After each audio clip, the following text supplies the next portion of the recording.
Bismillahirrahmanirrahim. Assalamualaikum warahmatullahi wabarakatuh. Ananda semua yang semoga selalu dirahmati Allah Subhanahu wa taala. Melalui video ini kita akan melanjutkan belajar kita pada mata pelajaran pendidikan Al-Qur'an Hadis. Masih di bab pertama dengan tema menjadi pribadi muslim yang taat, kompetitif dan pekerja keras. Sebelum ke materi, mari kita awali dulu dengan membaca basmalah dan berdoa bersama-sama. Bismillahirrahmanirrahim.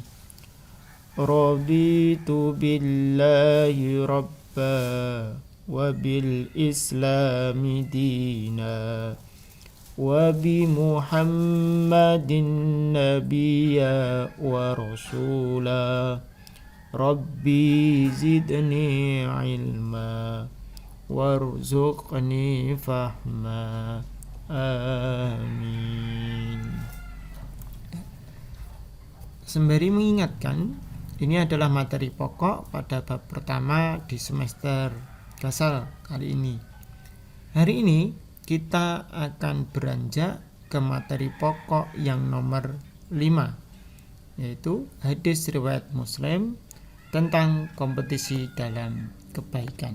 Seperti apa indikator yang akan kita lalui atau harus kita penuhi melalui video ini, yaitu Ananda harus bisa mengartikan hadis riwayat Muslim tentang kompetisi dalam kebaikan dan menyajikan contoh perilaku sehari-hari yang mewujudkan hadis riwayat Muslim tentang kompetisi dalam kehidupan. Seperti apa bunyi hadisnya? Ini adalah hadis riwayat Muslim secara keseluruhan dengan tema kompetisi dalam kebaikan. Namun tentunya belum akan kita baca secara keseluruhan sebelum kita baca secara penggalan hadis terlebih dahulu. Namun sebelum itu perlu kami sampaikan kepada Ananda bahwasannya dalam sebuah hadis itu terbagi menjadi 2 bagian. Ini bisa 3 maupun lebih, tapi pada saat ini Farah sampaikan terbagi menjadi 2 untuk mempermudah membaca dan memahami hadis ini. Yang pertama adalah sanad dan perawi hadis. Jadi ada di awal itu biasanya ada pembukaannya hampir sama di setiap hadis, dan di akhirnya pasti ada yang bertanda kurung maupun diberi tanda tersendiri, disendirikan dari hadisnya. Itu maksudnya apa? Ini yang pertama adalah sanad. Sanad ini berada di awal-awal hadis. Jadi biasanya ada an abi siapa radhiyallahu anhu, kemudian diakhiri anna Rasulullah sallallahu alaihi wasallam qala. Nah, ini sanad. Sanad ini adalah urut-urutannya. Jadi yang berkata atau hadisnya itu berasal dari Rasulullah. Tapi sebelum Rasulullah itu memberikannya, siapa yang mendengar, siapa yang mendapatkan. Nah, jadi di sini ada Abu Hurairah radhiyallahu anhu, ini mendapat dari Rasulullah sallallahu alaihi wasallam. Ada hadis yang menyebutkan dari A, dari B, dari C, dari D, kemudian baru Rasulullah. Jadi panjang pendeknya sanad ini setiap hadis berbeda-beda. Ada yang langsung, ada yang banyak. Tapi jarang sekali yang hadis yang langsung dari Rasulullah SAW berkata. Tidak, karena ini pasti akan ada yang mendengar, ada yang melihat. Rasulullah itu adalah sanad hadis. Sedangkan perawi ini adalah periwayat. Periwayat itu yang menuliskan. Jadi ini yang mendengar Abu Hurairah, yang berkata adalah Rasulullah, tapi yang menuliskan terakhir adalah Muslim. Gitu ya. Jadi sanad dan perawi. Dan yang kedua adalah matan hadis. Matan hadis itu adalah isi hadisnya. Jadi tidak ada awalannya sanad dan tidak ada akhirannya perawi. Jadi itu adalah matan hadis. Ini ya. Kita baca dulu matanya. Badiru bi'amali fitanan ka qita'il laili mudlim. Kita ulangi. Badiru bil a'mali fitanan ka qita'il laili mudlim. Bisa dibaca mudlimi, tapi di sini Bapak wakafkan mudlim. Sekali lagi, badiru bil a'mali fitanan ka qita'il laili mudlim. Kita lanjutkan ke baris yang kedua. Yusbihur rajulu mu'minan wa yumsi kafiran. Kita ulangi.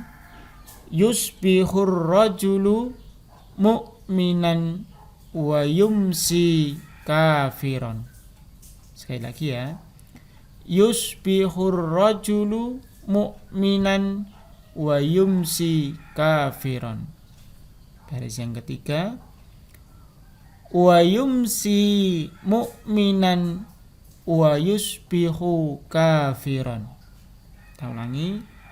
Wa yumsi mu'minan wa yusbihu kafiran. Sekali lagi. Wa yumsi mu'minan wa yusbihu kafiran. Kita ke baris yang terakhir ya. Yabi'u ahaduhum dinahu bi'aradin minad dunya. Kita ulangi. Yabi'u ahaduhum dinahu bi'aradin minad dunya. Kita ulangi lagi yang terakhir. Yabi'u ahaduhum dinahu bi'aradin minad dunya.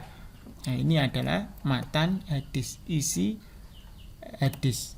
Nah, selanjutnya kita baca hadis riwayat Muslim tentang kompetisi dalam kehidupan secara keseluruhan.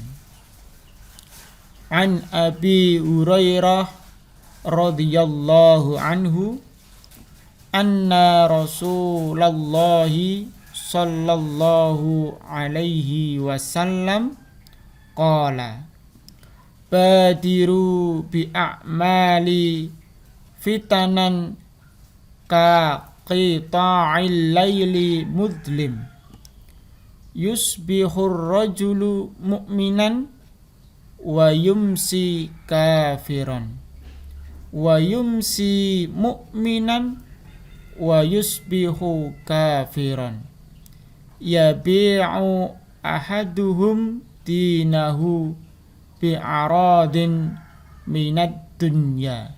Rawahu Muslim. Nah, arti secara keseluruhan kurang lebih seperti ini. Diriwayatkan dari Abu Hurairah radhiyallahu anhu, RA itu radhiyallahu anhu, bahwasannya Rasulullah sallallahu alaihi wasallam bersabda, bersegeralah dalam melakukan amal-amal yang soleh dalam rangka menangkal fitnah-fitnah atau malapetaka agama yang datang menerjang seperti gelap gulitanya sebagian malam.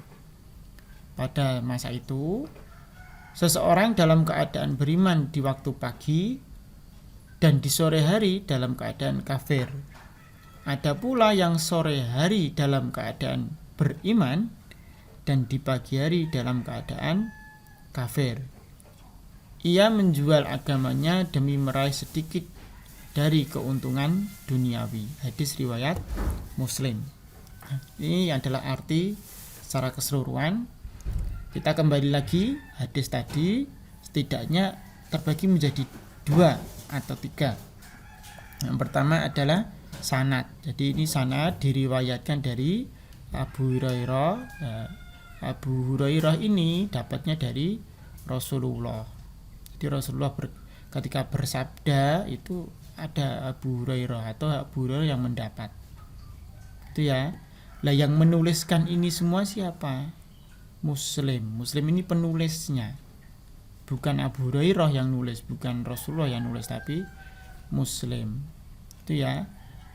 Matanya apa? Ya ini. Yang ada petik duanya ini adalah matan atau isinya. Itu ya. Nah, penjelasan hadis ini bagaimana? Setidaknya hadis ini berisi beberapa anjuran. Di antaranya adalah kita diminta untuk selalu meningkatkan ketakwaan kita kepada Allah Subhanahu wa taala. Kenapa demikian? Karena itu tadi banyak sekali fitnah-fitnah atau cobaan-cobaan yang akan datang kapanpun, dimanapun. Tadi diistilahkan seperti gelapnya malam itu, ya ketika fitnah itu datang, kita itu seperti berada di malam hari yang gelap. Jadi kita kesusahan untuk berjalan ke arah yang sesuai dengan arah yang kita tuju, tentunya yang baik. Bisa jadi harusnya lurus, tidak sadar kita berbelok ke tempat yang lain walaupun kita sadarnya itu lurus. Ataupun ketika kita diberi pilihan, kita sedikit bingung atau dihadapkan dengan kebingungan. Tahu kalau itu hal yang baik, namun karena banyak sekali tekanan, kita enggan melakukan hal kebaikan itu dan memilih hal yang lainnya. Yang kedua, tidak boleh menunda-nunda untuk berhijrah menuju kepada kebaikan. Jadi jika Anda sudah mempunyai niat baik, tidak perlu, tidak usah, tidak harus ditunda-tunda. Jadi kenapa? Jadi tadi disebutkan ada seseorang yang pagi hari masih beriman, tapi dia di sore hari sudah kafir. Jadi perubahan itu suatu hal yang sangat mungkin terjadi kapanpun. Jadi paginya beriman, ternyata sorenya sudah jadi kafir. Atau ada yang sorenya beriman dan paginya lagi kafir. Jadi ketika kita memiliki tujuan, cita-cita ataupun pekerjaan, jangan sampai kita tunda-tunda. Bisa jadi hari ini atau saat ini kita sedang niat melakukan A, kita tunda 5 menit, ternyata 5 menit yang akan datang kita memiliki agenda yang lain yang menyebabkan kita lupa atas agenda yang A tadi. Yang ketiga, kita diharuskan untuk selalu berusaha untuk menjadi orang yang paling baik, berkompetisi dalam kebaikan dan berprestasi dalam kebaikan. Jadi kita lakukan hal-hal yang baik karena kita tidak tahu apa yang akan terjadi di masa yang akan datang.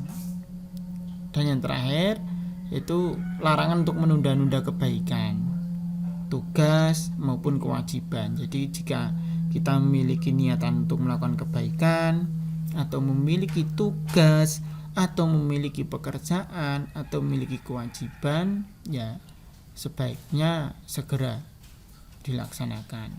Gitu ya.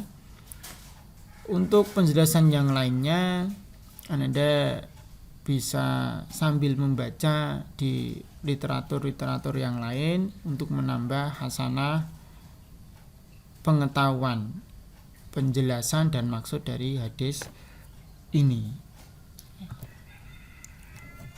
Dalam video ini Ananda kami minta untuk menulis hadis riwayat Muslim. Jadi hadisnya tadi yang sudah Pak Farah sampaikan di awal, silakan ditulis, kemudian tulislah arti dan berikan penjelasan.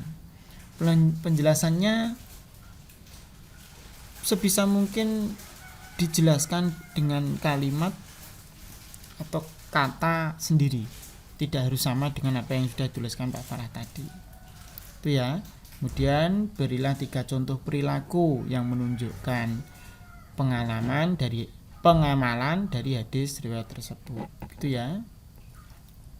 Selamat belajar dan terima kasih. Mari kita akhiri dengan baca hamdalah dan doa kafaratul majelis. Alhamdulillahi rabbil alamin.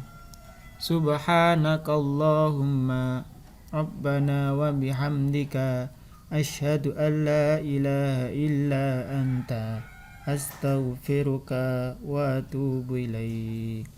Assalamualaikum warahmatullahi wabarakatuh.